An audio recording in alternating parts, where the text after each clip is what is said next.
Hello everyone, I am Ahmed Mateen, electrician instructor Ahmed Abdullah Garib ITI के YouTube channel में आप लोगों का स्वागत करता हूं। ठीक है दोस्तों, जैसे हम लोग जो है तो इससे पहले के जो 3 हमारे वीडियोस बने हैं उसमें हम लोगों ने देखा SMPS पावर सप्लाईज के बारे में।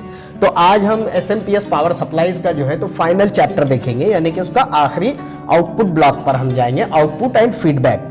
तो एक्चुअली दोस्तों क्या है SMPS पावर सप्लाई, क्या है, उसकी ज़रूरत क्या है और उसके क्या क्या बेनिफिट्स है, ये तो मैंने ऑलरेडी आप लोगों को बता ही चुका हूँ।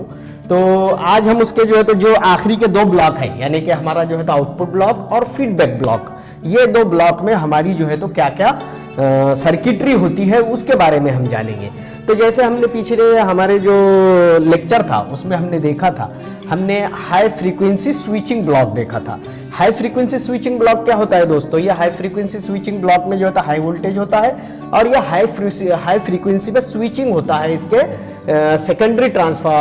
प्राइमरी ट्रांसफार्मर पर, और उसका जो है तो हमारे को रिजल्ट मिलता है सेकेंडरी पर। ठीक है, तो आज हम देखेंगे जो है तो आउटपुट ब्लॉक और फीडबैक ब्लॉक। यानी आउटपुट ब्लॉक क्या है दोस्तों? ये जो हमारा ये सेकेंडरी SMPS ट्रांसफार्मर, ये जो है तो हमारे SMPS ट्रांसफार्मर की सेकेंडरी वाइंडिंग है। अभी आप लोगों को जैसे मैंने बताया है कि जैसे जैसे फ्रीक्वेंसी बढ़ती है तो ट्रांसफार्मर की साइज हमारी, यानी according to voltage, output voltage, हमारे ट्रांसफार्मर की साइज घट जाती है। जैसे मैं आपको बताऊं कि अगर मुझे 5 वोल्ट आउटपुट चाहिए और मैं एक ऑर्डिनरी टाइप का हमारा जो है तो ट्रांसफार्मर इस्तेमाल करता हूं, तो उसको जो बहुत बल्की, वजनदार और बहुत ज़्यादा स्पेस ऑक्युपाई करने वाला रहेगा।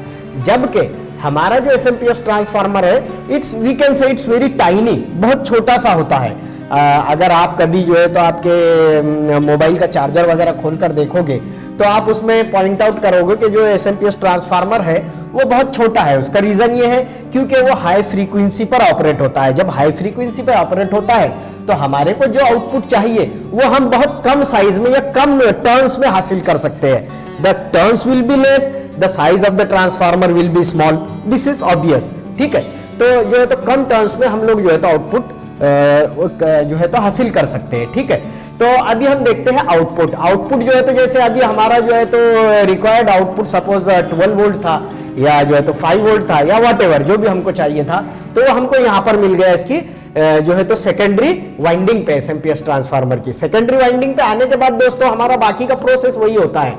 वो जो है तो हम दोनों 0 और 5, ये जो है तो 5 वोल्ट यहाँ मिलेगा हमको, यहाँ 0 मिलेगा। तो हम क्या करेंगे, इसके जो तो सेकेंडरी टर्मिनल्स को हम जो है क्या करेंगे कि ब्रिज रेक्टिफायर पर दे देंगे, और ब्रिज रेक्टिफायर से हम क्या करेंगे, इसको D1, D2, D3, D4, ये जो हमारी डायोड्स है ये हमारी कनेक्टेड है in the fashion of bridge rectifier. तो हम क्या करेंगे, D1 और D2 के एनोड और कैथोड पर जो है तो हम एक AC पॉइंट देंगे, और D3 और D4 के एनोड और कैथोड पर एक जो है तो AC पॉइंट देंगे। और हम क्या करेंगे, D1 और D3 के जो है तो एनोड पॉइंट से हमको निगेटिव सप्लाई मिल जाएगा, यहाँ पे रेक्टिफाई होकर। वैसे ही हमको D2 और D4 के कैथोड पॉइंट से हमको पॉजिटिव सप्लाई मिल जाएगा। इस तरह से हम जो है तो यहाँ पे क्या करेंगे, हमारे को जो व्हाटएवर आवर डिजायर वोल्टेजेस वो हम जो है तो यहाँ पे ले लेंगे, 12 वोल्ट, 5 वोल्ट जो भी है। अब दोस्तों क्या होता है कि समटाइम्स कुछ जो है तो प्रॉब्लम हो जाती है और हमारा आउटपुट वोल्टेज फ्लक्चुएट हो जाता है। तो इस जो है तो ट्रांजिस्टर को हमारा ये जो यहाँ पे हम अभी नहीं देख पा रहे हैं लेकिन हम जो पढ़ चुके हैं, हाई फ्रीक्वेंसी कन्वर्टिंग जो ब्लॉक है हमारा, हाई फ्रीक्वेंसी और हाई वोल्टेज, इसमें हमारा ट्रांजिस्टर होता है जो इस ट्रांसफार्मर को ऑपरेट करता है, SMPS ट्रांसफार्मर को। तो जैसे जैसे उसके बेस पर स्विचिंग चेंज होगी, यहाँ पे हमारा आउटपुट वोल्टेज चेंज होगा।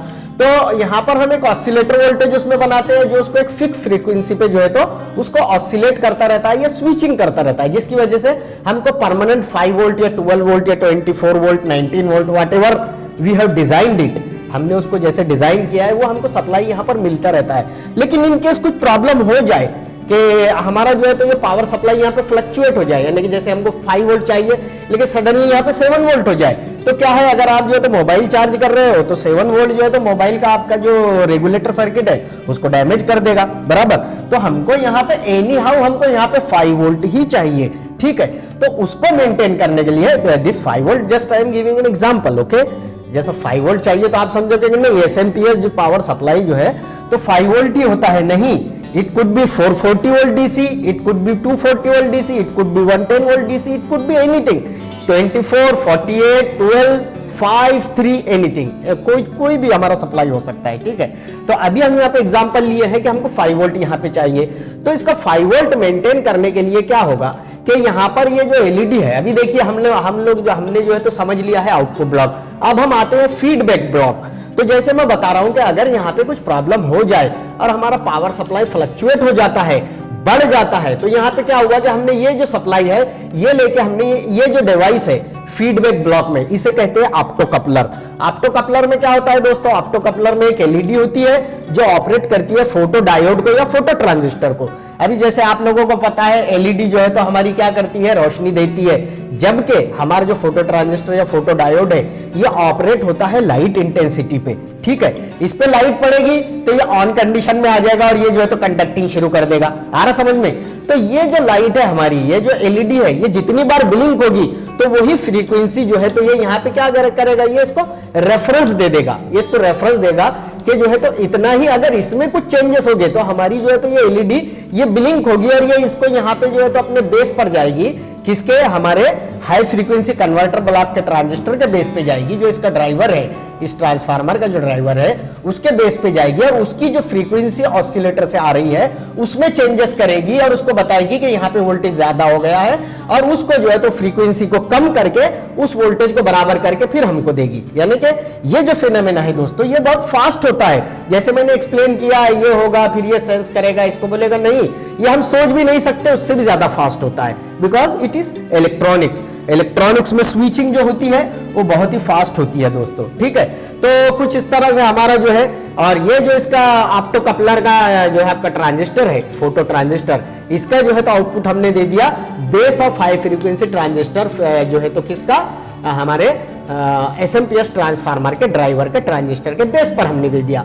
और इसका जो आपका इमिटर है, किसका, ये फोटो ट्रांजिस्टर है, इसको हमने जो है तो क्या किया है, एसएमपीएस का जो हमारा हाई फ्रीक्वेंसी सेक्शन का जो ब्लॉक है उसमें जो निगेटिव सप्लाई है उस पे हमने इसको दे दिया। याद रखो दोस्तों, ये जो निगेटिव सप्लाई है, ये निगेटिव सप्लाई इस वाले निगेटिव सप्लाई से सेपरेट है। ये निगेटिव सप्लाई और हमारा इधर वाला निगेटिव सप्लाई ये कभी एक नहीं हो सकते हैं, ये अलग होता है और ये अलग होता है। तो इस तरह से दोस्तों हमारा जो है तो ये एसएमपीएस पावर सप्लाई कुछ इस तरह से काम करता है। उम्मीद है आप लोगों को जो है तो ये वीडियो पसंद आया होगा और इसी तरह से हमारे जो है तो वीडियोस को देखते रहिए, हमारे यूट्यूब चैनल को सब्सक्राइब कीजिए और बेल आइकन को जरूर दबाइए। ठीक है दोस्तों, थैंक यू वेरी मच, मिलते हैं अगले वीडियो में।